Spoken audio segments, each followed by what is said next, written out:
John Haywood once said that there's no fire without smoke. What he basically said in my mind is that he's trying to say that there's no event without an indicator. Like for example, you have an event like the Big Bang, it leaves residual traces in the universe.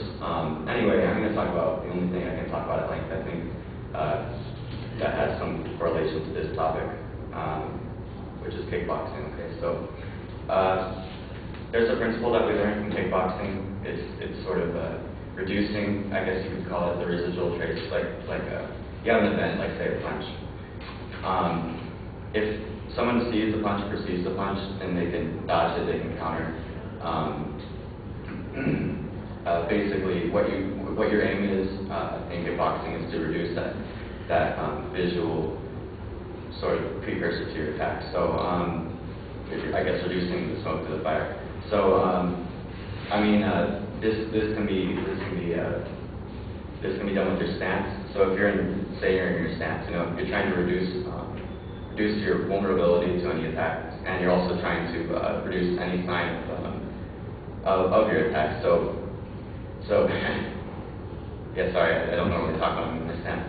Yeah, anyway, so yeah, you have your hands up and you don't attack, but you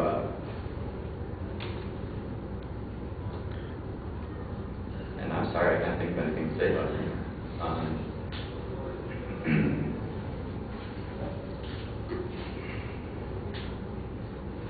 I apologize, I can't continue. Thank you. All right.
No, David, don't panic about it.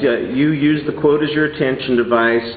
Probably not the best choice, but I thought you had a really nice interpretation of the quote and what you were going to be talking about. I thought focusing on the single issue is going to limit you a little bit, but you picked an issue that you ought to be able to talk about. It's a subject that you're interested in. Obviously, you kind of ran out of steam at one point. It seemed like you were explaining it, and you got caught up. I don't know if you do any training or teaching of other people, but it seems like you said, I don't usually explain this when I'm in this stance, and I'm thinking, if you show this to anybody else, that's got to be exactly what you do. You're just showing it to a whole bunch of people, so you ought to be able to do that. And I thought that you were going in the right direction on this.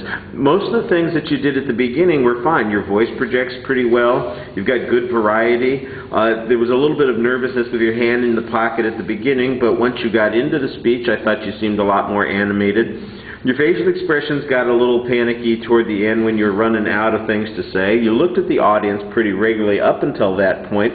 I liked the way that you were, getting into the speech when you started talking about, taking your posture and putting your hands up and you're going through that whole thing. I thought, okay, this is going to work out. He's going to get some confidence from doing that. And then it didn't quite pay off. I think the singular focus might have hurt you a little bit, and that might have been better if you had one point that you worked on that and found something else to talk about. Almost everybody gives a better speech in the car on the way home, so my guess is that you're going to think of about a dozen things in the next hour that you say, oh, I should have said this, I should have said this, should have said this. I thought you had a good start, you just needed a little bit more extension. So some of the delivery things you're fine on. Content issues, that's where you were obviously having a little bit of an issue.